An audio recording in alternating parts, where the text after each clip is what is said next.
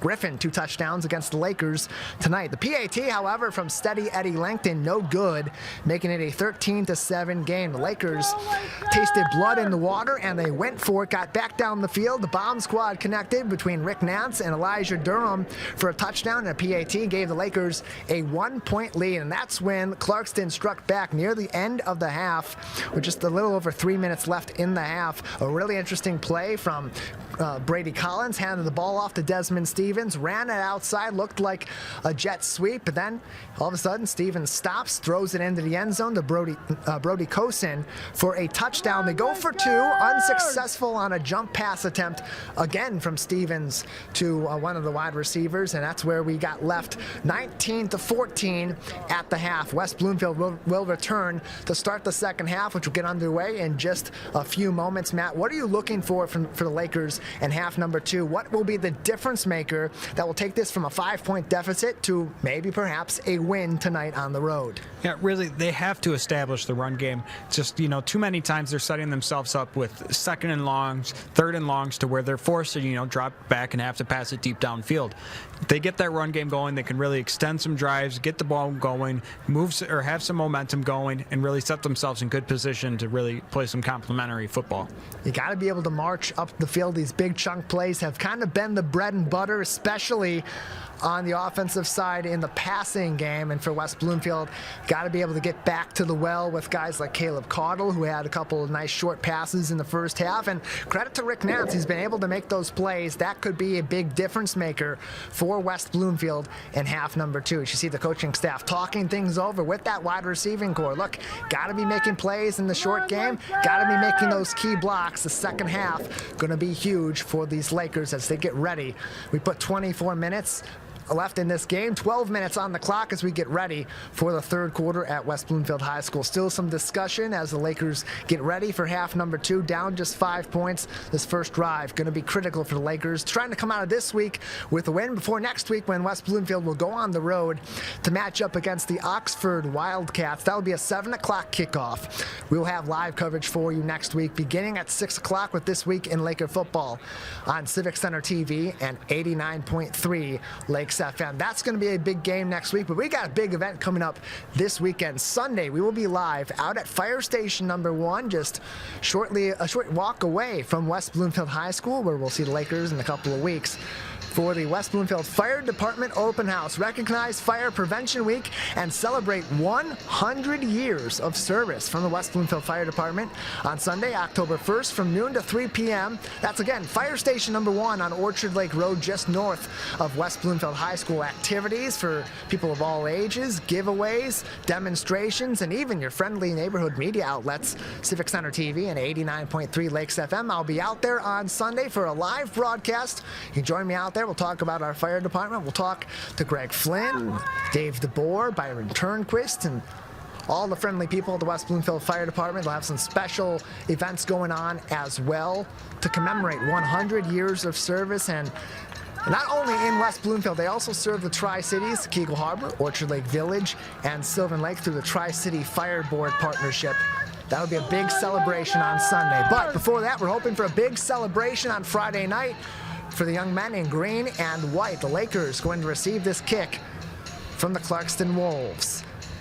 Lakers will receive, going from the right side of the field to the left side from our vantage point, as Aiden O'Neill in the Clarkston High School, number 91, gets ready, their kickoff staff. Clarkston in their alternate gray jerseys with blue lettering and yellow trim around them. West Bloomfield in their traditional home jerseys this evening, wearing their green and white on the road. 24 minutes left in this game, 12 minutes on the clock. We kick off for the third quarter. Another high hang timing kick. That one ends up going out of bounds. The Lakers going to start with good field position. Actually, another fair catch this time for Nigel Dunton. Nonetheless, good field position for the Lakers, as, again, Clarkston content to not give the Lakers a chance to use their deep receivers to receive those kicks. Yeah, really, Clarkston not allowing the Lakers return men, who are, of course, obviously very skilled position players in their own right, but even more skilled as returners, a chance to, make a big play and potentially swing the momentum in their own favor, which really adds to the importance of West Bloomfield getting this run game going. So 5 seconds come off the clock on the kickoff. Lakers will begin with 11:55 remaining in the third quarter. 14-19 as we start this second half. Rick Nance in the shotgun. Two men out to the right. Brandon Davis-Swain in at tight end. Nance takes the snap. He'll hand it off on the sweep to Cam Flowers. Shifts up the middle to the 35-yard line, down about the 37 off of the first. A good first down carry right there, picking up a handful of yards right there, getting yourself in good position, picking up about 5-6 yards right there, and really just a good first down play to keep the offense on schedule. Cam Flowers making quick work off of that first rushing play for the Lakers. Sets up second down with 11:30 to go in the third. Nance again will line up in the shotgun. You see Cam Flowers in the backfield right alongside him, alongside Josh Tate. Snap to Nance. He fakes the handoff to Morris, rolls out to his right side, looking, now going to take it himself to the 40, to the 45, contact, still on his feet to the 50, and down to the 46. The gunslinger again on the ground. Yeah, not necessarily the way I envisioned it, but getting the running game going one way or another. Rick Nance takes it upon himself. Nothing there in the passing game. Tucks it, puts it down, and gains about 20 yards right there in a nice run. That'll put the Lakers in plus territory at the 46-yard line, first down and 10. Rick Nance again going to be in the gun. Marquise Morris getting aligned on the right side. Elijah Durham, the lone man, off to the left for the Lakers. Nance takes the snap, hands it off. Cam Flowers up the middle to the 40, down to about the 35 at the 36 off the first down play. Again, just a clean run right there. Lane is readily available for Flowers right there as he gets there. Just a tremendous run block right there by the offensive line. Flowers even delivering a nice hit to the safety right there. Yeah, getting physical. This Lakers team, tough. They're physical. They embrace contact, especially in the rushing game. And there, it was a great block. Opened up the weak side of that line. Come on, Lakers! Second down for West Bloomfield. Nance in the shotgun with Nigel Dunton to his immediate right in the backfield. Now to his immediate left on the motion. Flowers also in motion, a high snap to Nance. Hands it off to Dunton, up the middle, down to the 30-yard line with 10 minutes to go in the third. Yeah, a flag immediately flying out on the play right there as soon as the ball is snapped. Likely something due to illegal formation or a false start by the offense. The referees are signaling that is an offensive penalty that'll set the Lakers back off the illegal procedure. 14-19, still in favor of Clarkston early in the second half. Lakers 4-1, Clarkston 3-2. Overall on the season, this game, big implications in the OAA Red Division. Off the penalty, the Lakers will be set up at the 41-yard line of Clarkston. Nance in the shotgun with Nigel Dunton in the backfield alongside him.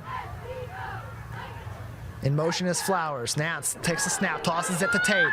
Shifts out to the left to the 40-yard line and down to the 39 off of the first down rush. Yeah, really having to make up some yardage right there because of the unfortunate penalty, unfortunate mistake for the Lakers. Good run right there to pick up some of that yardage back, but not even back to the sticks quite yet.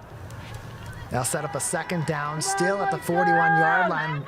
Officials calling no gain on first down. So second down and long for West Bloomfield. Josh Tate in the backfield alongside the shotgun quarterback in Rick Nance. Twins out to either side wide. Snap to Nance. Gets a pocket. Looking to the left sideline. Caught by Nigel Dunton to the 27-yard line. It advances forward to the 25. Having his carry wiped out by that penalty right there, decides, you know what, I'm going to line up a receiver and get that first down back. Makes a nice catch right there and keeps the sticks moving for the Lakers. Really that first key play tonight in the receiving game we've seen from Nigel Dunton getting involved as we start the second half. 8:43 to go in the third. Nance takes a shotgun snap, looking down the field. Yeah, it looks like we're experiencing some technical issues. We're going to take another break on Civic Center TV and 89.3 Lakes FM.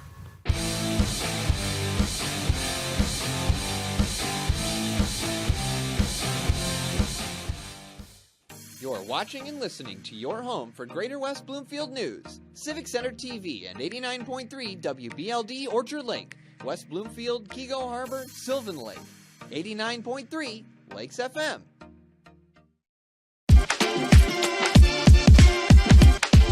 Watch West Bloomfield Lakers football all season long on 89.3 Lakes FM and Civic Center TV. Join Tyler Keefe and Matt Catoni each week for live, in-depth, and exclusive coverage before, during, and after the big game.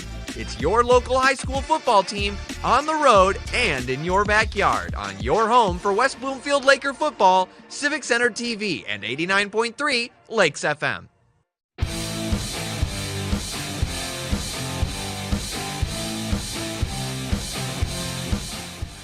We rejoin this drive already in progress. A big pass down the field just before those technical difficulties. Our apologies. The Lakers advancing up the field, and as we return, Nigel Dunton gets a reception. The ball now down to the 13-yard line.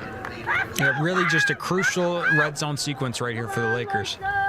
7:40 to go in the third quarter. Lakers 14, Clarkston 19. Snap, handoff to Dunton up the middle, but a whistle on the play will stop that already in progress, and we'll reset on that first down. Yeah, another unfortunate penalty right here for the Lakers, jumping before the snap and now just setting themselves back behind the sticks once again.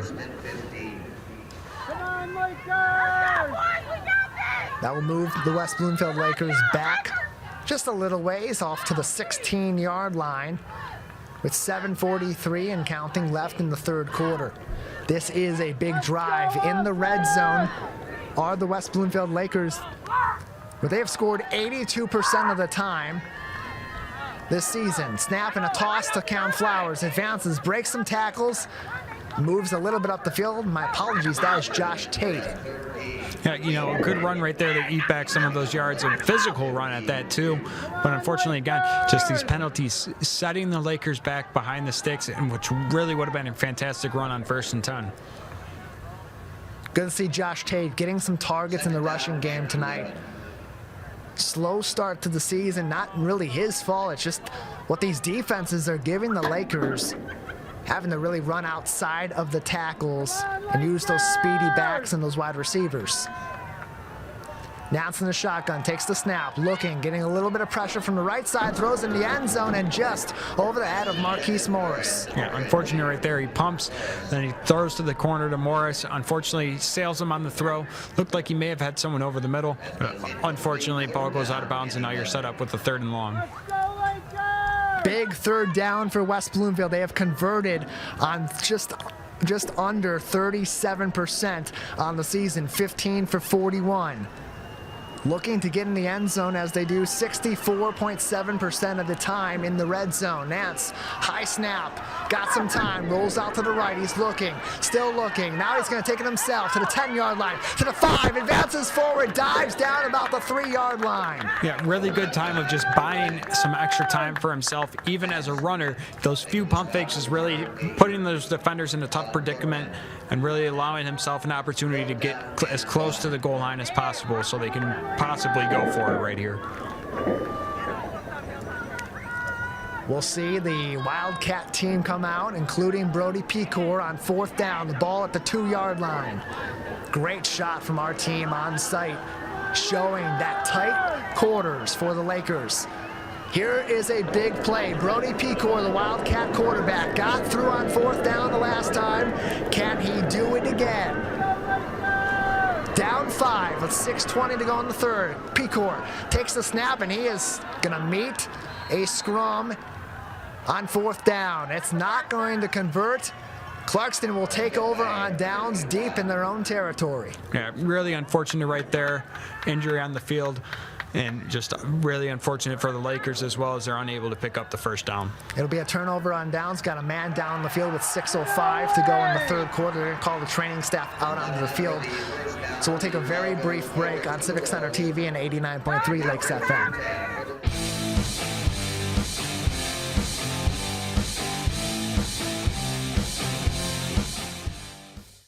You're watching and listening to your home for Greater West Bloomfield news. Civic Center TV and 89.3 WBLD Orchard Lake, West Bloomfield, Kego Harbor, Sylvan Lake.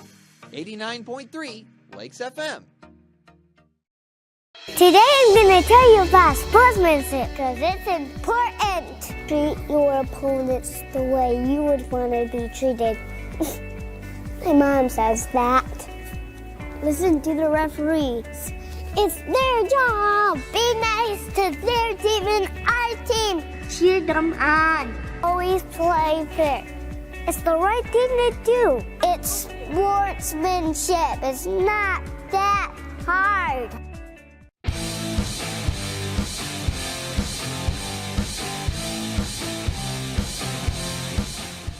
Welcome back to Laker football on Civic Center TV and 89.3 Lakes FM.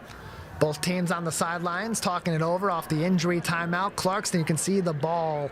If we go to our shot, our technical team of master control, go to that shot. You see the ball at the 1-yard line. That close to the end zone on 4th down for West Bloomfield. That's where Clarkston will take over. Up 19-14 with 6:05 to go in the 3rd quarter. Really a game of inches, and that's going to come into play right here as this Lakers defense tries to keep them backed up. 1st down and 10 for Clarkston in the I formation. Collins under center. Looking at that hard count. Reading the Lakers defense.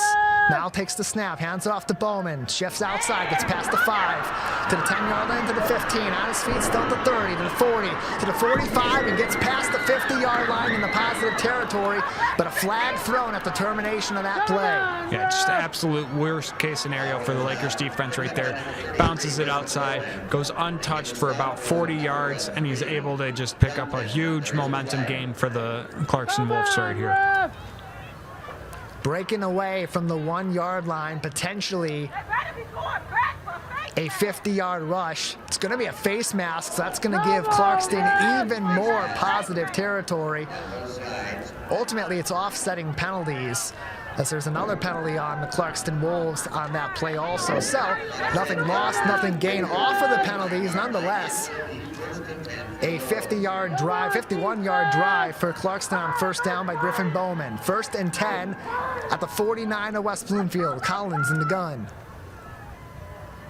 Takes the snap, hands it off to Bowman, up the gut, advances to the 45, still on his feet, fighting for it at the 40, gets down past the 40-yard line, and again, a big rush for Griffin Bowman, having a huge game for Clarkston. 2 touchdowns in the first half, and the sophomore advancing again as we start the 2nd. Yeah, we talked about physical runs for the West Bloomfield Lakers ball carriers, but now we're starting to see that more from Clarkston at the absolute least ideal time, and what could really help them close out this game.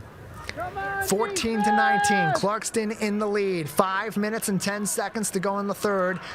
And the Wolves marching down in Laker territory with the ball at the 39.5-yard line.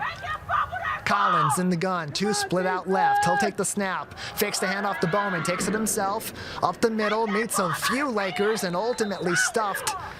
After advancing a few yards forward, Kamari Pittman on the stop for West Bloomfield. Yeah, after ripping off a few nice runs, the quarterback pulls it there on the keeper, is able to pick up the necessary yardage for a 1st down, but not without taking a good hit from Kamari Pittman. Kamari Pittman, they call him Tank, and a tank he is indeed. The sophomore, 5'10", 250 pounds, and his first season as a starter, the nose tackle for West Bloomfield, making a big impact on that defensive line that's already chock full of stars. First down for Clarkston at the Laker 35. Desmond Stevens in motion, snap, and a handoff to Griffin Bowman, and he breaks away. Ultimately taken down by Jonathan Gabriel, and that could have been a big rush for Clarkston if not for the defensive end helping out his teammate. They got a wrap up there, and that's a nice escape from the sophomore running back. Yeah, SB looked like he was trying to go for the strip right there, try and make a big play, get the Lakers the ball back. Fortunately, the ball carrier slips away, but good thing that Jonathan Gabriel is not too far away to help bring him down. This third quarter making very quick progress. 2/3 of the way through, almost 3 minutes and 45 seconds with the clock running left in the third quarter, and Clarkston up 19-14.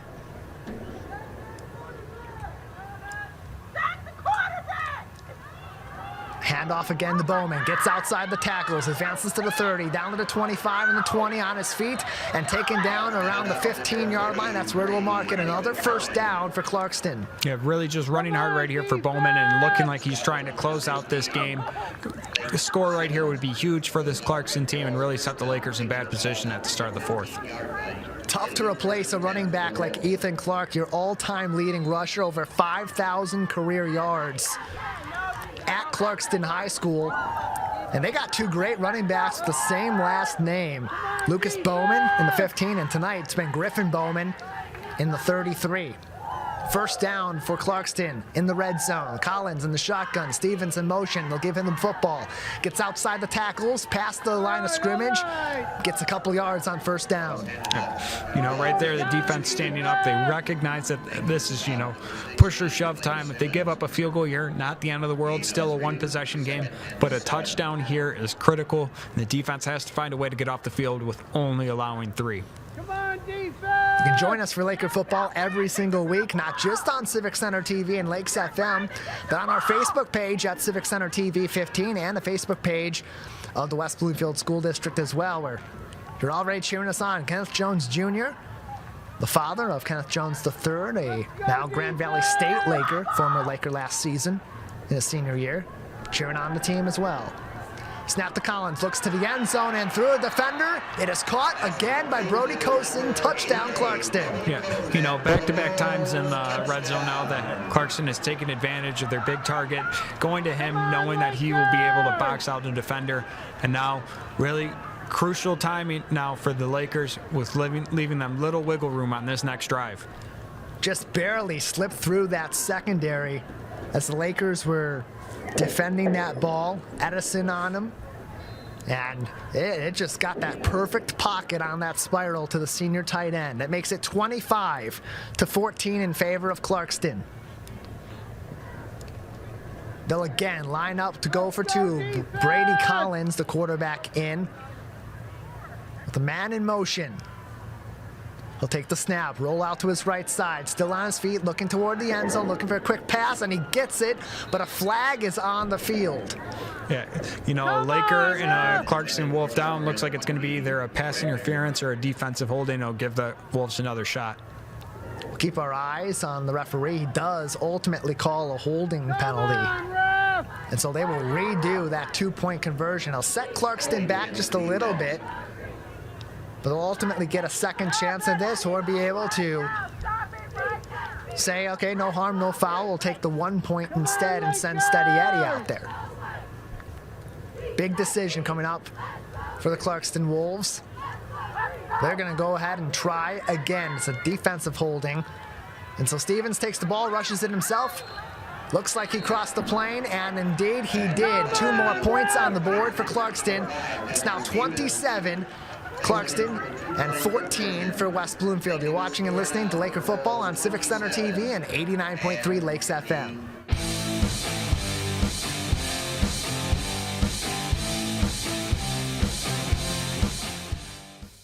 Missed one of our live broadcasts or one of your local municipal meetings?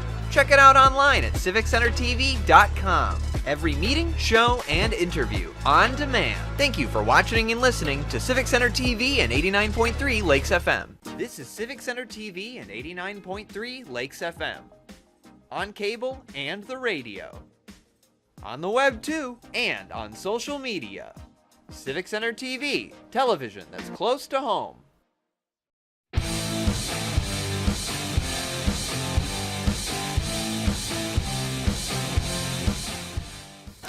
Welcome back to Laker football on Civic Center TV and 89.3 Lakes FM. Under the lights at Clarkston High School. Griffin Bowman, the sophomore running back, and the senior tight end, Brody Kosen, on his way to Indiana next fall, both with 2 touchdowns tonight for the Clarkston Wolves. Makes it a 27-14 game after Clarkston scores and gets the 2-point conversion as Aiden O'Neal will kick it off to the Lakers.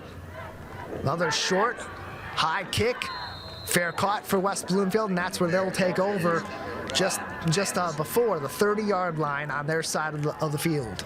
You know, good field position right here for the Lakers, starting off just outside of their own 30. Critical to get points right here some way or another. But really, 7 points is what you got to be looking for. Erica Ramirez on Facebook still believes, says, come on, Lakers, you can do it. Still believes plenty of time left for West Bloomfield to get back in this game. A 2-score ball game, down 13 late in the third quarter. They'll start this drive with 2 minutes and 18 seconds left in the third. Ball at the Laker 27-yard line. Rick Nance in the shotgun with Nigel Dunton to his right in the backfield. They send a man in motion and hand it off to Dunton up the middle. Breaks away and gets down to the 35-yard line off the first down rush. Yeah, physical run again there for Dunton. Didn't really look like there was much available there. Makes a nice cut, picks up a good gain on first down, and again, setting the Lakers up in good position. With 2 minutes to play in the third quarter, West Bloomfield 14, Clarkston 27. The third down coming up for West Bloomfield, a whistle. West Bloomfield looking to the sidelines, getting the play call and the adjustment. Khalid Muhammad in the backfield alongside Rick Nance. High snap, way over Nance's head, chasing the ball, and ultimately Clarkston is going to come up with that football. Yeah, really just what we talked about, and it's just compounding now in the second half. You can't have these mistakes. You've had the holding calls. Yeah, you can get over those, but these are the mistakes that can cost you games. Snap over his head. We saw it last week make the game tighter than it needed to be. Now in a crucial situation, it could have just killed this game. That is huge for West Bloomfield. Will send their defense back onto the field, deep in the red zone. This drive for Clarkston will begin at the 12-yard line of West Bloomfield, and a chance to really make this a difficult comeback with 91 seconds to play in the third quarter. It's 27-14 as it stands right now. Come on, defense! And Clarkston has a huge opportunity to take this game far out of reach.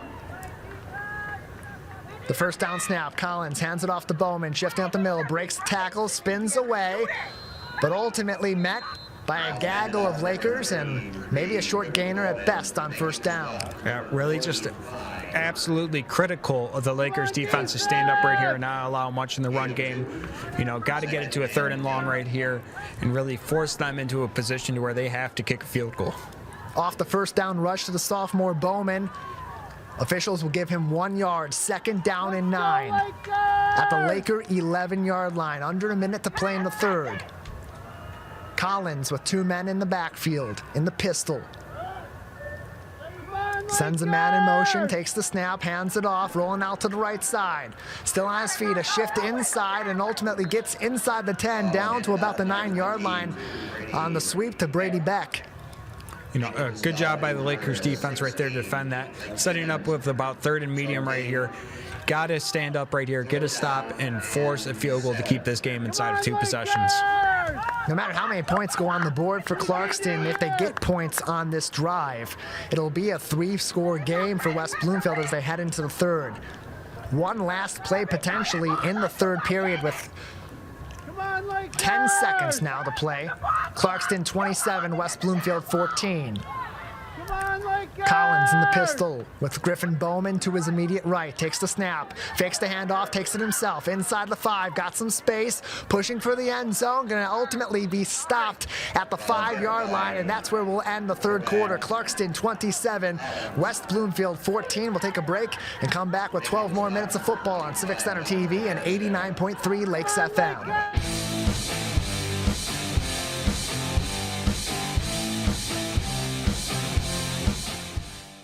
Want to enjoy Civic Center TV on your social media? Follow us on Twitter at Civic Center TV. Get notified when we upload one of our interviews, full episodes, and more. Thank you for watching and listening to Civic Center TV and 89.3 Lakes FM.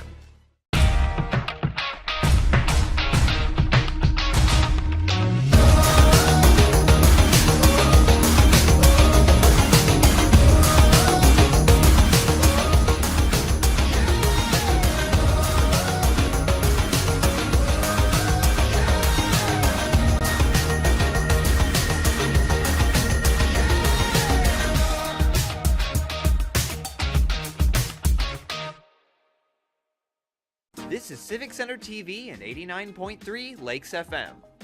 On cable and the radio. On the web too, and on social media. Civic Center TV, television that's close to home.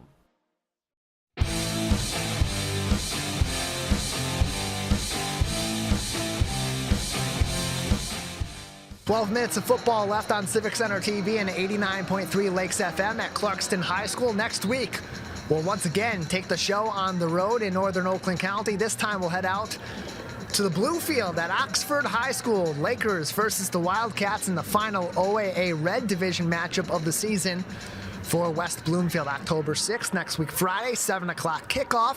Our coverage begins with This Week in Laker Football at 6 p.m. Civic Center TV, 89.3 Lakes FM, on our YouTube page at Civic Center TV, and on our Facebook page as well.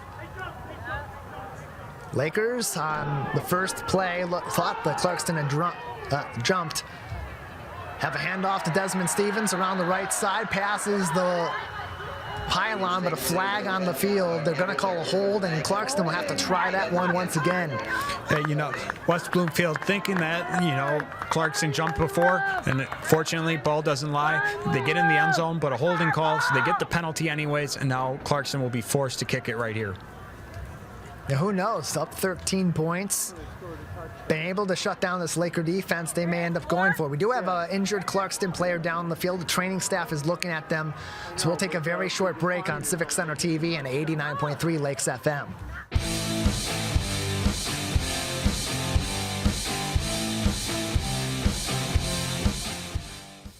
Find local municipal meetings at our program schedule on civiccentertv.com. Find when your meetings air live or when they're replaying on our Civic Center TV live stream. Find it all at civiccentertv.com and click schedule at the top of the screen.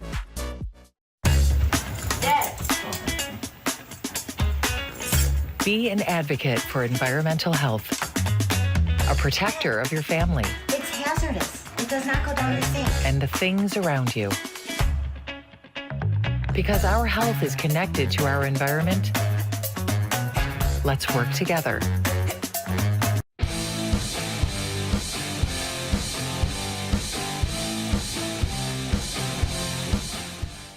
Off the penalty on fourth down, the kick is up for Clarkston from Eddie Langton. It goes through the uprights. That makes it now 30-14 in favor of Clarkston, a 16-point game. Look, all things considered, off of that bad snap over the head of Rick Nance, and a ball recovered deep in Laker territory for Clarkston. The Lakers getting away with a bit of a slap on the wrist here. Still a manageable game, but a lot of ground to cover in under 12 minutes now left in the game. Yeah, the defense really stepping up and doing their part right there, and now it's really up to the offense to thank them for it, pay them back, pay it forward, get some points up on the board, and really stop the bleeding. Score is now 30-14 in favor of the Clarkston Wolves. 11:48 to play in this ball game at Clarkston High School. Cam Flowers will be back deep for West Bloomfield to receive this kickoff. Clarkston yet so far to kick off deep to the Lakers tonight. Been content to give the Lakers favorable field position. and rely on their defense to make stops, and that's exactly what Clarkston's defense has done, generally speaking, throughout this game tonight, minus a couple of chunk plays for West Bloomfield moving down the field. Aiden O'Neill will come in to kick this ball off, the sophomore, the heir apparent to Eddie Langton, and a long line of really, really rock-solid kickers at Clarkston High School. Places the ball in the left hash at the 40-yard line. He'll kick this ball off. Again, a high hang time, short kick to the 35-yard line, fair caught by West Bloomfield, and that's where they will start this drive. Yeah, really, again, spoke on this last time, and unfortunately the bad snap killed it. Crucial to get points on this drive. Only this time you need 8 instead of at least 3. You need to get a touchdown, and more importantly now you need to get that 2-point conversion. With 11:44 to go in this ball game, 30 for Clarkston, 14 for West Bloomfield. This drive will begin at the West Bloomfield 36-yard line on the left hash. Rick Nance in the shotgun. Josh Tate in the backfield, about a yard ahead of his quarterback. And West Bloomfield with twins out to either side. Well, twins out to the right, single man to the right, to the left. Nance takes the snap, has a pocket, looking for a bomb pass down the field, calling to the bomb squad, and it's picked off. Clarkston gets it at the 20-yard line. They'll advance it to the 24-yard line, and again, will take over with the football. Colin Cortman, the wide receiver on the offensive side, picks up a big catch from the opposite quarterback, and Clarkston again with a defensive stop. Yeah, backed up, down 16 points in the fourth quarter, needing points here, little momentum in the run game, forced to just, start passing the ball and take shots downfield. Unfortunately, not able to bring that one down, picked off, and now the Lakers are really looking at a tough position. West Bloomfield unable to stop the bleeding. Multiple turnovers to start the second half. One in the third quarter. A lot of time ticked off the clock, and now to start the fourth, down 16. Clarkston going to take over again. They've been able to run the ball very well tonight. Lakers with all 3 timeouts. 30-14 with 11.5 to play. Collins in the shotgun, takes the snap. Will hand the ball off up the middle, and Lakers expecting that right away. Make the stop.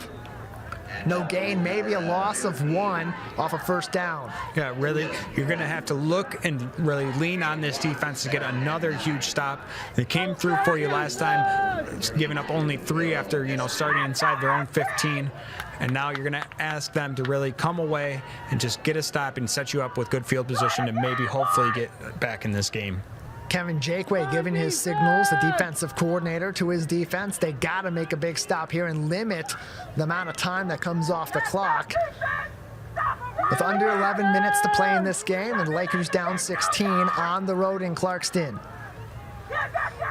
Collins in the shotgun, 1 man in the backfield, twins out to his left side. Motion for Clarkston, a whistle on the play. I think it might be a delay game. That's exactly what it is. We hear the PA announcer call that. A couple weeks ago in Lake Orion, they did have a play clock. We see that often in places including Oxford, where the Lakers will play next week. Generally, it's all on the timing of the referees and the timing of the quarterback to prevent delay of games. Sets the Wolves back on second down. Collins in the shotgun. Quick pass out to the left side to Stevens. Caught and advances to the 30-yard line. Really a crucial second and long right there to get yourself in good position to where now maybe if you want to just focus on chewing clock, you can run it, maybe try and pick up a first that way, but for sure eat up clock and maintain field position. It's going to be interesting to see how Clarkston attacks it right here. Stevens is so slippery, a great route runner, and that sophomore quarterback Brady Collins with a good eye also. Really well executed play on second down. Sets up third down at the 30-yard line of Clarkston. Collins in the gun, trips to the right. The third down snap, a handoff to the right side. Back to the line of scrimmage, advances for maybe 2 yards, will set up fourth down as Xavier Davis gets in on it. and takes down Lucas Bowman, the sophomore running back himself. Yeah, it's going to be interesting to see what Clarkston does right here. Oh, it's actually, I think they're giving him the spot, it looks like. Wow. I thought he was, just short. But now, I mean, gut check time for the Lakers as they have to find a way to get off on this series of downs. Yeah, I had the same thought as you, Matt. Thought that at best that was close, but not close enough. Instead, they'll move the chains, and it'll be first down for Clarkston with 9:40 to go in this game, 30-14 in favor of the Wolves. The shotgun snap to Collins. He'll hand the ball off on the weak side, rolls forward, breaks the tackle, shifts into the 40. Still on his feet past the 50. Got space to the 40-yard line. Plenty of room to run for Lucas Bowman. He's off to the races, and he's ultimately taken down the 5-yard line, but the Wolves break free again and take another bite at the Lakers. Yeah, just absolutely something you can't have there. You give up the first down, but you still have a chance if you're able to force them off on this series of downs. Lakers give up a huge run right there to put them inside the 10, and now just things aren't looking too good. Looks like a Clarkston player on the ground. They're trying to catch his breath with 9:12 to go in this ball game. Haven't seen the training staff come out. Just looks like he's catching his breath in the huddle, so we'll stick with it here on Civic Center TV. Yeah, that was Lucas Bowman. Look, he had a long way to run there. Got to catch your breath. He's had a big play there. His brother Griffin has had a big game so far. He had a really big game last week with 2 touchdowns at Oxford. Makes a big play and a key play for Clarkston also. Already his second big run of the half as well. A whistle on the play. Clarkston going to call a timeout. We'll take a very brief break on Civic Center TV and 89.3 Lakes FM.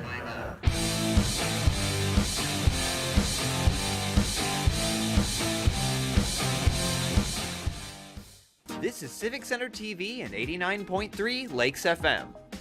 On cable and the radio. On the web too, and on social media. Civic Center TV, television that's close to home. Want to enjoy Civic Center TV on your social media? Follow us on Twitter at Civic Center TV. Get notified when we upload one of our interviews, full episodes, and more. Thank you for watching and listening to Civic Center TV and 89.3 Lakes FM.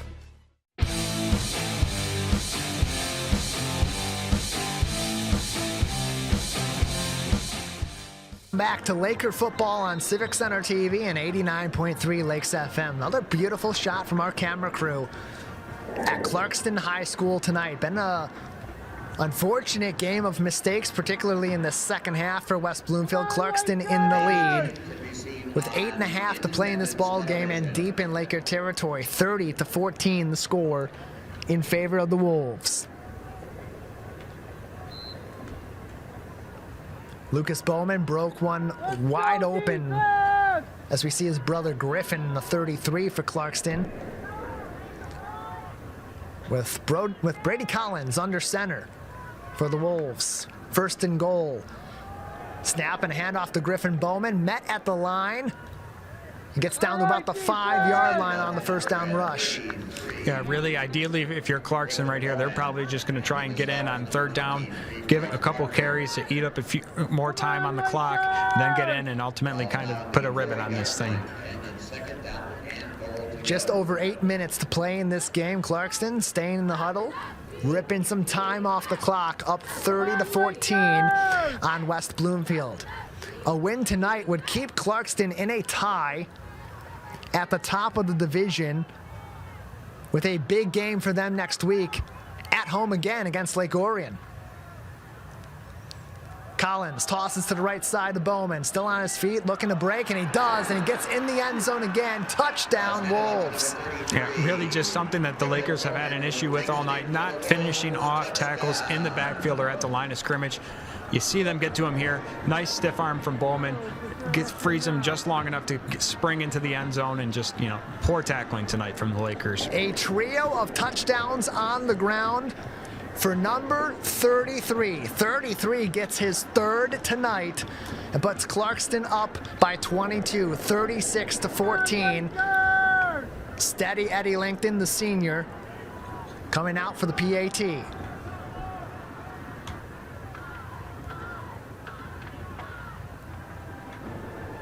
The snap, the hold, the kick, and the points for Clarkston. It's through the uprights, 37 for the Wolves, 14 for the West Bloomfield Lakers. You're watching and listening to Laker football on Civic Center TV and 89.3 Lakes FM.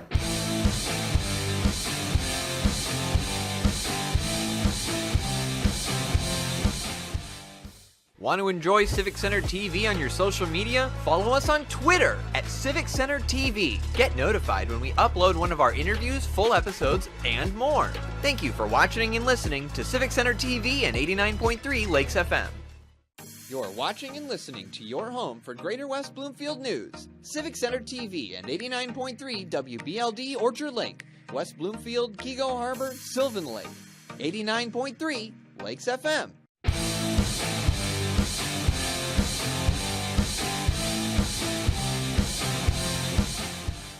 Welcome back to Laker football on Civic Center TV and 89.3 Lakes FM off the touchdown and the PAT. The Clarkston Wolves up 37-14 with 7 minutes and 39 seconds left in this ball game. Aiden O'Neill once again, a high short kick to West Bloomfield, fair caught by Josh Tate. And West Bloomfield will begin this drive just about the 35-yard line once again. Yeah, really. If you're the Lakers right here, you're trying to avoid a third consecutive turnover on this drive. Got to find a way to get some momentum going on this drive. Because even if you're not going to be able to win this game, you want to have some momentum going on offense heading into next week. You can watch Laker football on our YouTube page at Civic Center TV, on civiccentertv.com/Lakersports, and on Facebook, facebook.com/CivicCenterTV15. I also want to give a shout out to those watching on the Facebook page of the West Bloomfield School District. Snap to Nance, looking to the sideline and just hits the ground right before it gets to, looks like, Josh Tate. It did hit the ground indeed, as we hear off of our microphone on site over there. Intended for Caleb Caudle, sets up second down. Yep, just a quick, trying to get a quick rip throw right there. Fortunately, just skips it, and now you're set up with a second and long. West Bloomfield on the left hash at the 36-yard line on their side of the field. Nance in the shotgun. He'll take the snap, looks for another quick throw, gets a good pocket. Makes the pass to Jaden Allos, tries to shift away at the 47 and gets drawn back behind the 45. We'll see if they give him forward progress. Looks like they will. You know, something the Lakers have really struggled to do so far today, just manufacturing a nice, quick, easy throw for a first down. They pick up the first right there, and now it's really trying to get points. Nance takes the snap again, running outside, shifting around, got some time, looking down the field, makes the pass. It is caught, but then batted away with a whole lot of contact there, intended for Marquise Morris. Yeah, doing a tremendous time of buying time once again. Rick Nance is able to just buy himself just enough time, tries to float one to Morris, but unfortunately, tight window, and he's sandwiched in between two Clarkston defenders. 7 minutes and 8 seconds left in this game. Clarkston running away with it 37-14 on their home field, where next week, potentially, you could call that game the OAA Red Division Championship. They'll take on the also undefeated Lake Orion Dragons, who shut out Rochester Adams tonight 35-0. On second down, Nance takes the snap. Some pressure now. He rolls out to his right side, throws toward the sideline. Caught by Morris and knocked out of bounds. And Morris is hot. Did not like the contact out of bounds. And right away, coaching staff and a teammate of his pulling him away from any further discussion. Justin Tyler, who's inactive today, in on that scrum. Yeah, definitely a late hit out of bounds. Didn't look like it was intentional. Looked like it was just terminating that play and just happened to be in a bad spot for Clarkston. Nonetheless, the chains will move forward. No penalty on West Bloomfield for the extracurriculars. Yeah, but a penalty on Clarkston for the late hit. So that'll advance the Lakers up, and a friendly penalty for West Bloomfield. Well-timed will advance them into the red zone. Yeah, visibly upset after that play, and understandably so for Morris, with really just a late hit on a game that's really well without a reach. Just under 7 minutes to play in this game. Lakers down 23. Nance takes the snap. Now going to take it himself. Down to the 15. Takes the contact and down to about the 11-yard line on that first down play. Yeah, Nance moving with a sense of urgency right there. Just really forcing the contact, trying to get down and trying to get up as fast as he can so they can rip off another play. That'll set up West Bloomfield at the 11-yard line with 6.5 to play. Nance getting the call from the sideline as Elijah Durham splits out to the left side. He got Dunton out to the right. An empty backfield for the senior quarterback. Nance in the gun, rolls out to the right side, still on his feet, looks to the end zone. It is caught, and it looks like it is in for a touchdown. Caleb Caudle gets pay dirt for the first time this season. Yeah, really just a nice job once again by Nance to really keep things going and freelance after the script. And he just steps out, goes to his right, and delivers a strike to Caleb Caudle, who gets the ball in the end zone for the touchdown. Now make this a little bit closer at 20-37 with 6:17 to go in this ball game. The senior wide receiver up to this point had just 6 targets coming into this game and 32 yards on the season. Adds a touchdown to his stat sheet now. Justin Ward in for the PAT. Dunton, the holder. Snap, the hold, the kick, the points through the uprights. Lakers 21, Clarkston 37.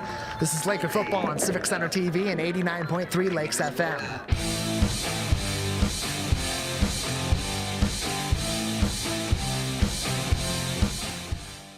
Want to enjoy Civic Center TV on your social media? Follow us on Twitter at Civic Center TV. Get notified when we upload one of our interviews, full episodes, and more. Thank you for watching and listening to Civic Center TV and 89.3 Lakes FM. You're watching and listening to your home for Greater West Bloomfield news. Civic Center TV and 89.3 WBLD Orchard Lake, West Bloomfield, Kego Harbor, Sylvan Lake, 89.3 Lakes FM.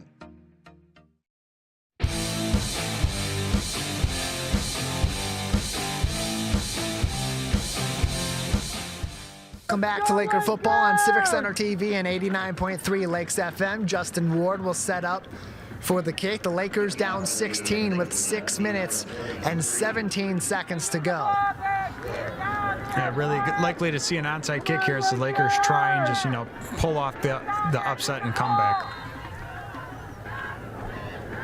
Got the onside set up.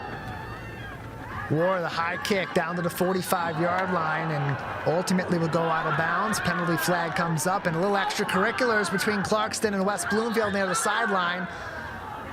More laundry going to come out after that. West Bloomfield quick to split their players away from the action. A lot of that in the last couple of minutes. Look, this is a very competitive matchup. It's a very big game. Every single year we see these two teams go to war, no matter where they're at, whether it's here in Clarkston or back home in West Bloomfield. And sometimes things get a little too personal. The referees talking this over to decipher where and to whom those penalties should go with 6:11 left in this ball game. In the meantime, we'll see you on Sunday just up the street from West Bloomfield High School at the Fire Department Open House, celebrating 100 years of service in our community. Our broadcast at 12 noon until 3 p.m. as the penalty will ultimately go on the kicking team. Personal foul after the play, and penalty, my apologies, is on Clarkston. Will set them back in favorable territory off of the kickoff, going out of bounds, but ultimately that personal foul going to set Clarkston back into their territory, negative territory, at the 47-yard line to start this drive. Sophomore quarterback Brady Collins has managed a fantastic game, but the guy right behind him, Griffin Bowman in the Clarkston 33, 3 touchdowns on the ground tonight. Fantastic performance. Collins takes the snap, hands it off to his star running back, shifts forward to the 41-yard line on first down. Yeah, really more of the same from what we've seen from this Clarkston offense. It's really just been unfortunate to see just tremendous running lanes being opened up by this offensive line, and just really something you hate to see at this point in the game. Over halfway through this fourth quarter. With 5:45 to play in this ball game, West Bloomfield 21, Clarkston 37.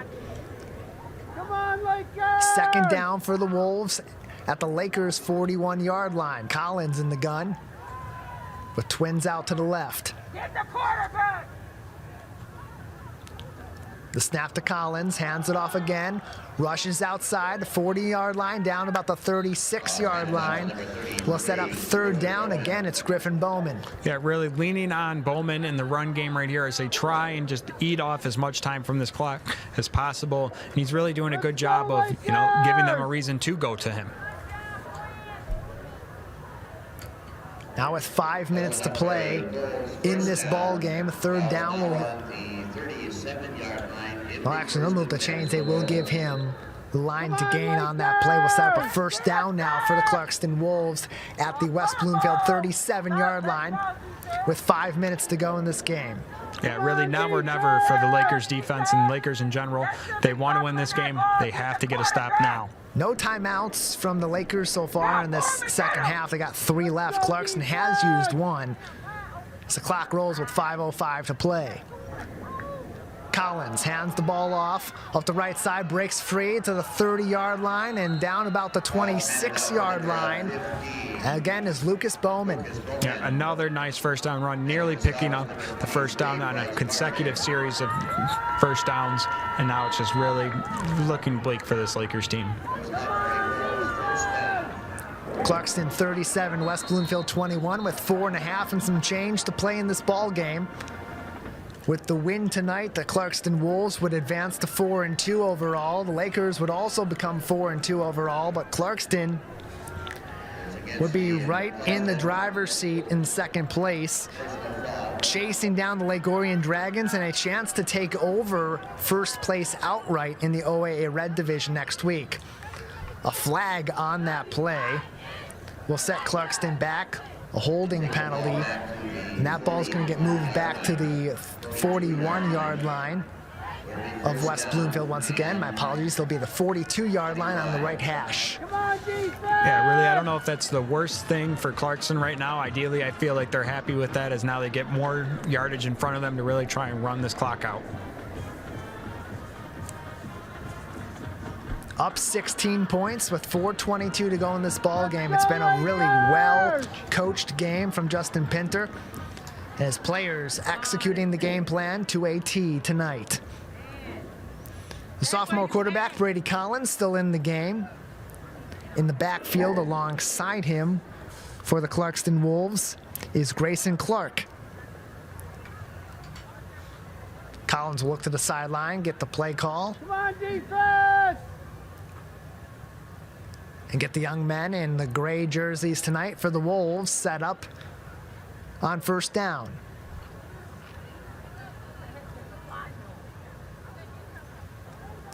Officials still getting this play set up. They have not whistled it active just yet.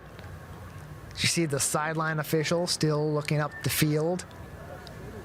While they do that, we'll remind you we'll have Laker football again next week on the road at Oxford. 7 o'clock kickoff against the Oxford Wildcats for West Bloomfield on Friday, a week from today, October 6th.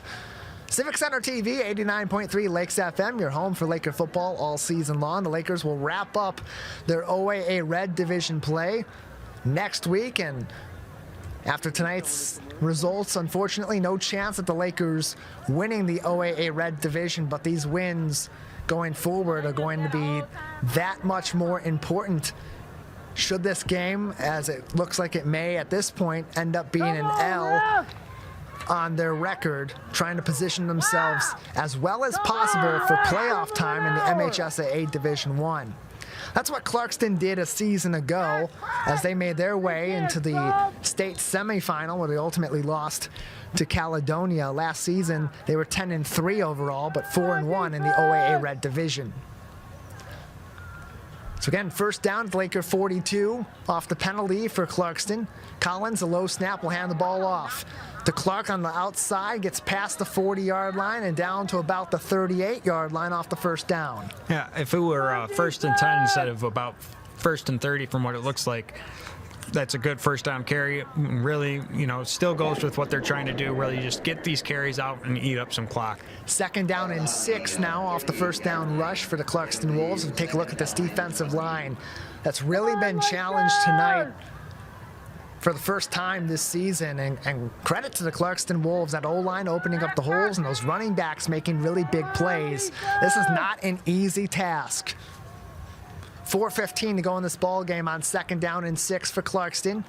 Collins with Bowman in the backfield. He'll give Bowman the ball. Griffin Bowman advances past the line of scrimmage and down near the 36-yard line with 4 minutes left. In a rare occasion this half, aside from that goal line stand the Lakers have, they're able to stuff the Clarkston offense right there and really, I think they just called a timeout right there. And now it's, again, gut check time. If they're able to get off the field right here, they may have a snowball's chance to get back in this game. Yeah, still a lot of ground to cover, down 16 points, but there's never not a chance with 3 timeouts left in the game, down a few scores, and anything can happen on any given Friday night. After this week's game, next week, it's This Week in Laker Football. We'll be joined by head coach Zach Hilbers for an inside look at your Laker football squad as they fight for another state championship this season. We'll review this week's game, probably a lot to discuss and a lot to unpack for Coach Hilbers and company. We'll also preview next week's matchup on the road again against Oxford, plus additional insight from Lakers players and coaches. This Week in Laker Football exclusively on Civic Center TV and 89.3 Lakes FM. You can also tune in for even more news and information across our community on the Splash Live every weekday morning on Civic Center TV. Your home for your stories on your community media outlets every weekday morning on the Splash Live. Diane Chabon and I will give you the latest news from right here in the greater West Bloomfield community, plus in-depth discussion with newsmakers on events, projects, schools, and more. Splash Live, weekdays on Civic Center TV and 89.3 Lakes FM. 3rd down now for the Clarkston Wolves at the Lakers' 36-yard line with under 4 minutes to play in this ball game. Snapping a handoff outside to Desmond Stevens. Advances past the 30, down to the 20. Plenty of space, and he'll again get into the end zone. Touchdown, Clarkston. Yeah, really faced with a long yardage situation on 3rd down. Not much you can really do. They want to keep the clock moving, so they just ultimately hand it off to arguably their best offensive player, and he makes something out of really nothing and scores a touchdown on a long carry just where you're trying to eat up more clock. That'll make this 43-21 in favor of the Wolves with 3:42 left in this ball game. And at this point for the Lakers, a learning experience. They'll take their 2nd loss on the season, most likely, as Eddie Langton comes out for the PAT. That could make this then a 23-point ball game.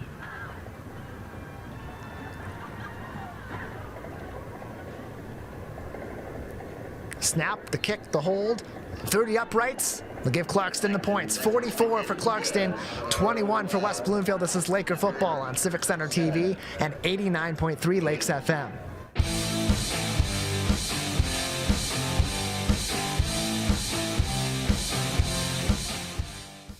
Find local municipal meetings at our program schedule on CivicCenterTV.com. Find when your meetings air live or when they're replaying on our Civic Center TV live stream. Find it all at CivicCenterTV.com and click Schedule at the top of the screen. Want to enjoy Civic Center TV on your social media? Find us on Instagram at Civic Center TV. Get notified when we upload one of our interviews, full episodes, and more. Thank you for watching and listening to Civic Center TV and 89.3 Lakes FM.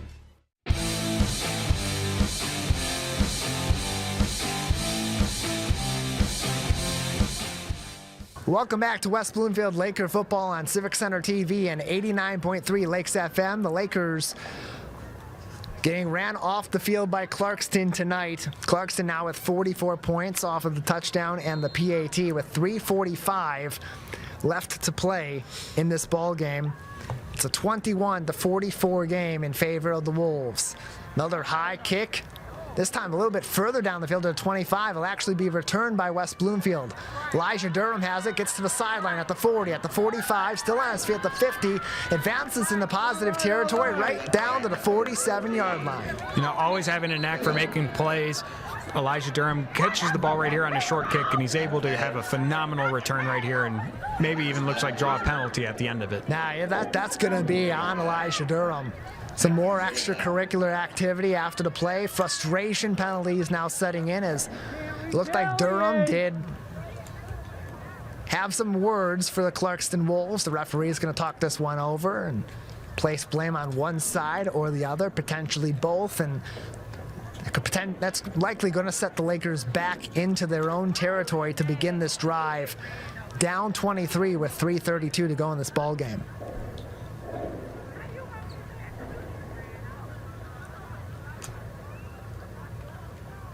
It looks like they're pulling out a note card to try and keep track of all the players that may have just been involved in all that scuffle right there.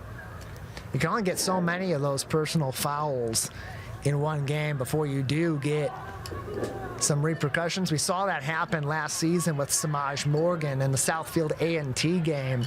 Picked up a couple unsportsmanlike conduct penalties and ended up suspended for the game afterward. It had some impact last season. Offsetting penalties as there's personal fouls on both sides, which means the good news for the Lakers is they'll maintain that field position off of that kickoff. 44-21 in favor of Clarkston with 3 minutes and 32 seconds left in this ball game. The Lakers will begin this drive on the right hash in Clarkston territory at the 47-yard line. Rick Nance and company still in this ball game, and you see Lyle Massey, the running back, getting some action just shortly off in the slot to the right side for the Lakers. Massey in motion, snap to Nance, got a pocket, looking down the field, tosses one high and heavy, and it is going to be incomplete. Some contact in the end zone. That ball looked like it was intended for Jaden Allos, possibly Cam Flowers, both in on that one, but look at this pocket. Nance all the time in the world gets a great block from Josh Tate. That one looked like it was best in the direction of Jaden Allos, tipped ultimately by Brady Beck, and that knocked that one out of play. Second down now for West Bloomfield. Yeah, and unfortunately, given the score, the Lakers are likely going to be put in the position where they're just heaving passes downfield at this point. Trying to do whatever they can to limit the time that comes off the clock and try to give themselves any sort of a chance as Rick Nance checks out. And Jamal Shakespeare checks in for the Lakers. Quick pass out to the left side. It is caught. Caudill again down the sideline. Got space, tiptoes, and ultimately out of bounds. But another big play for Caleb Caudill. Yeah, really threading the needle right there. A nice throw. Just very nearly avoiding the outstretched arms of the defenders. Caudill brings the ball in, and he's able to have a nice yak right there and get the ball inside the red zone. Sophomore quarterback Jamal Shakespeare with that pass, getting his second bit of game action. They had a little bit of that in week number 2 against the Groves Falcons after an injury early to Rick Nance. And a lot of high praise for the sophomore quarterback of the future for the Lakers. Both teams will take to the sideline, and while they do that, we'll remind you Laker football is with you each and every week right here on Civic Center TV and on 89.3 Lakes FM. We'll take it on the road next week to Oxford. Lakers going up against the Wildcats on the blue field at Oxford High School. Kickoff at 7 o'clock. Our coverage begins at 6 o'clock with This Week in Laker Football and Laker pregame show with Matt Catoni and I at 6:30. While you're tuning in over the weekend, all your favorite Civic Center TV programs, we invite you also to join us at the West Bloomfield Fire Department Open House, a broadcast on Sunday from 12 noon to 3 p.m. Hey, look, the Lions played on Thursday night, so you got no excuse not to come out and join us at the West Bloomfield Fire Department Open House. But hey, if you can't do that, you want to watch some football, tune in on CivicCenterTV.com. Join in on the conversation. We'll have it on Facebook Live as well at Civic Center TV 15, as well as on the Facebook page of the West Bloomfield Township Fire Department. Congratulations on 100 years of service. Shakespeare in the gun for the Lakers, takes the snap, hands it off, inside rush to Josh Tate, gets inside the 5. Nice run right there from Tate, able to take the yards that were just readily available for him right there through the lanes created by the offensive line, keep the ball moving, and hopefully get in the end zone right here. Under 3 minutes to play, the Lakers knocking on the door of the end zone of the Clarkston Wolves. Learning opportunity for the second string. Shakespeare takes the snap, hands it off to Josh Tate. Spin cycle inside the 5, but only advances that one ultimately to the 4-yard line. Yeah, really the story of the night for the run game. Really nothing there, and really just stuffed inside of the tackles, and just really a stingy defense displayed tonight from Clarkston. Yeah, as much as we talk about this Lakers D-line, that Clarkston D-line has been very impressive tonight. And a veteran D-line at that also. Running that 3-4 defense, a junior, TJ Schaefer, a junior, Drew Ball, the nose tackle, a junior on the other edge. Cooper Collins, a bright future for this front in Clarkston. With 2 minutes to go. Shakespeare in the shotgun, takes the snap, looking, now he's gonna take it himself, rolls out to the right side, and the sophomore just barely misses the end zone, taken down at the 2. Yeah, I think he may have been able to pick up the first down right there. It's going to be very close. So now, if not, the Lakers are going to be set up with a 4th and incredibly short inside of the 2-yard line. The offense going to stay on the field. Ball placed at the 2-yard line. And Shakespeare will remain in the shotgun. 2 men in the backfield, Josh Tate and Nigel Dunton. Shakespeare hands it off to Dunton, spins, rolls outside, and gets back in the end zone. Touchdown, WB. Yeah, good run right there from Dunton. Looked like there was almost a little bobble there on the handoff, a little miscommunication on the handoff, but he's able to, handle the ball, make a nice spin move right there at the hole, and get into the end zone after the stiff arm. Nigel Dunton on the season coming into this game, 19 carries for 119 yards, and now gets his first touchdown. Going to stay on the field, got to still work. He's the placeholder for these PATs. Lakers now 28-44 with 1:23 to go in this ball game. As Justin Ward will again come in for another PAT tonight. The Lakers getting a little bit more of their personnel out on the field. Muhammad Nenesi getting lined up as well. Snap, the hold, the kick through the uprights. Lakers get the points. 29 for West Bloomfield, 44 for Clarkston. You're watching and listening to Laker football on Civic Center TV and 89.3 Lakes FM.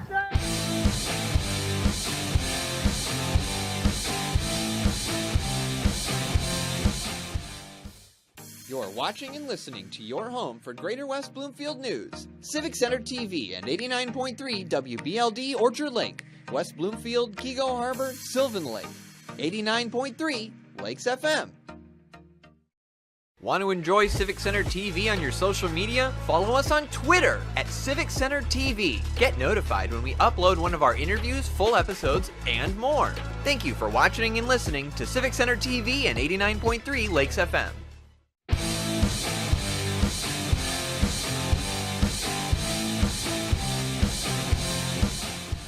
Welcome back to West Bloomfield Laker football on Civic Center TV and 89.3 Lakes FM. Off the touchdown and the PAT, a little bit more even on the scoreboard, 29-44 in favor of Clarkston with 1 minute and 23 seconds left in this ball game. The onside kick muffed by Clarkston, ultimately going to be recovered by the West Bloomfield Lakers. Yeah, taking a different approach on the onside kick right here. We saw them last time kick it up high in the air and, try and play that on the air, but they called a fair catch right here. You're able to get a lucky bounce and get the ball back. Yeah, because of the contact from Clarkston, doesn't have to go a minimum of 10 yards, and the UCLA commit, Jameer Benjamin, coming up with the football. Really now, if you can somehow, some ways, put together a few quick scores, who knows? That means we'll again get a chance to see sophomore quarterback Jabal Shakespeare potentially, but now we see Rick Nance coming back out on the field. Zach Hilbers, Ken Rice, the offensive coordinator, along the same thinking as our color commentator Matt Gattoni. Buck 17 to go in this game. The Lakers with just one touchdown remaining and down 15 points. Nance in the gun, takes the snap, got a pocket, now it's collapsed, rolls out to his left, looks to the sideline, makes the pass, and the catch to Caleb Caudle. They will give him about half a yard on that, maybe 1 yard to the 41-yard line of Clarkston. Yeah, very mindful of Caudle to get out of bounds right there as well. And now really even more like within range of a heave right here to where it's not necessarily dialing up a Hail Mary. It would just be your average bomb from Rick Nance to Elijah Durham. That sets up another first down for West Bloomfield. 1 minute and 11 seconds to play in this ball game. At the 41 of Clarkston. Empty backfield for Rick Nance, trips to the right. The shotgun snap, Nance looking to the right side, throws it, caught. Down to the 35-yard line to the 30, shifting and out of bounds goes Nigel Dunton with just over a minute to play. Yeah, able to even squeak out a few extra yards on that leap right there before he goes out of bounds. Really just an excellent job after the catch for Dunton, just gaining as many yards as he possibly could. 59 seconds left in this ball game. Still some hope for these Lakers. 29-44, one timeout for West Bloomfield. Snap to Nance to the left side, high, and to Jaden Allos. He catches it down to the 15-yard line. Lakers will hurry it up. Just one timeout left. Got to keep this thing moving. Yeah. And Nance gets the offense set. Empty backfield. 46 seconds to play. Nance, the snap. Looking to the end zone on the left side. Rolling, still rolling. Looks in the end zone. Throws it up. Batted away. Almost caught on the dive. Does he have it? He does! Touchdown WB. Jaden Allos. Really just a heads-up play right here by Allos. Just incredible diving through across the back of the end zone to come down with the catch. And now, if the Lakers are able to get a two-point conversion and an onside kick, we have ourselves a game. Oh my goodness, it's tipped in the end zone, and Allos just scoops it at the last second. This is a guy that makes key plays up the field, making those big blocks. He's not the guy that's making those big plays all season long, and he's now making it. Oh my. Wow. As you see on your screen, yeah, they're calling that a penalty, and that's going to set the Lakers back. Gone goes the heroics from Jaden Allos, and with 32 seconds, the Lakers going to be set back to the 20. Nance takes the snap, looking, another throw to the end zone, caught, and it's in. Touchdown WB, Cameron Flowers. You know, not getting their emotions too high, shaking off that penalty call, not feeling like not letting it feel like having the rug pulled out from underneath them. They shake it off. Nice throw right there from Nance. You get the touchdown the very next play. Great job. 21 seconds to play. It's now a 10-point ball game. 34 for West Bloomfield, 44 for Clarkston. The L-Boys stay on the field. A 2-point conversion on its way. Got to get in the end zone right now to keep this thing alive. Nance fakes the handoff, rolls out to his left, getting pressure, escapes. Still on his feet at the 10, looks to the end zone, and it is good. 2-point conversion for West Bloomfield makes this game manageable. 36-44 with 22 seconds to play and one timeout for the L-Boys. This is going to be interesting to see what happens here now. Huge and critical onside kick. Clarkston are already messing up on one, allowing the Lakers to recover it. Now, that much more pressure on them now on this ensuing one. Can Justin Ward do it one more time on this onside kick? This game was over. The Lakers were done. It was 21-44. And with a minute 25 left, a touchdown rush from Nigel Dunton. Less than a minute later, a touchdown by Cam Flowers off an onside kick and a drive down the field. A 2-point conversion. And that sets up 36-44 with 22 seconds to play in this ball game. Hold on, West Bloomfield. This is it. Ward, the kick, up in the air, recovered by Kosen, and that's going to do it. Clarkston's going to take over. The right up man in the right spot pulls that football in and protects it. Yeah, just an unfortunate bounce, and probably one of the two people that you would want to see near that ball the least right there. Kosen, he's able to get it fall down on it, and now looking at just one kneel down in the end of the game. Let that be the lesson, though. It is never over until it is finally over, and West Bloomfield had every last bit of fight in them. Brought this game back in quick succession to make it an 8-point game, and with 18 seconds left and one timeout for West Bloomfield, the sophomore quarterback Brady Collins goes into victory formation and seals the deal. Yeah, really just a phenomenal display by Clarkston. West Bloomfield will, it looks like, take that timeout. So we'll do this one more time with under 10 seconds to play in this ball game. All but over here at Clarkston High School, but what an effort in the final minutes. Zach Hilbers, in his first season as head coach, making a point to his team. We do not give up. This team does not give in. We may take losses, but we fight for 48 minutes every single week.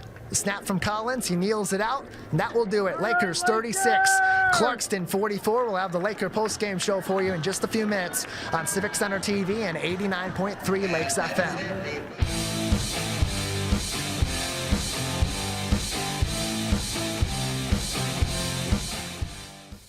Missed one of our live broadcasts or one of your local municipal meetings?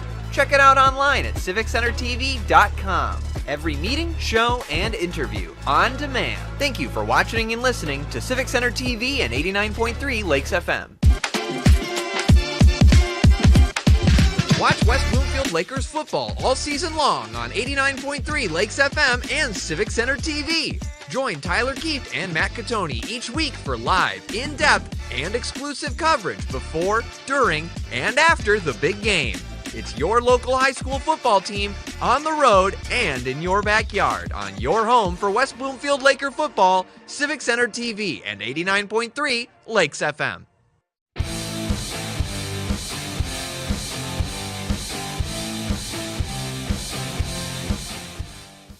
Welcome back to Laker football on Civic Center TV and 89.3 Lakes FM. 36-44 final score. It was a chippy game. A lot of extracurriculars, a lot of shouting between these two teams, unsportsmanlike conduct penalties. But you see in the end, it's all good. It's all friendship among these players, showing their sportsmanship, a handshake, and a wish of a good game and good luck going forward. Clarkston takes this win. They're solely in second place in the OAA Red Division. The Lakers take their second loss on the season, but a big lesson at the end of that game. They were that close to picking up a second consecutive onside kick recovery and potentially having a chance to tie this thing up. Yeah, really, what it really makes you look back on more, though, is just the mistakes that the Lakers made early in this game. Those crucial holding penalties that set down, or a series of downs behind the sticks, the snap over Nance's head. Really, just these close games emphasize those crucial mistakes that cost them this. Ultimately, it was a game of mistakes costing the Lakers, but a game where they showed some great resilience as well. That comeback in the second half late in the game was huge for West Bloomfield. Again, let's just review this. They got a touchdown with 6:20 to play. Caleb Caudle for the Lakers, the senior, got in the end zone for the first time this season.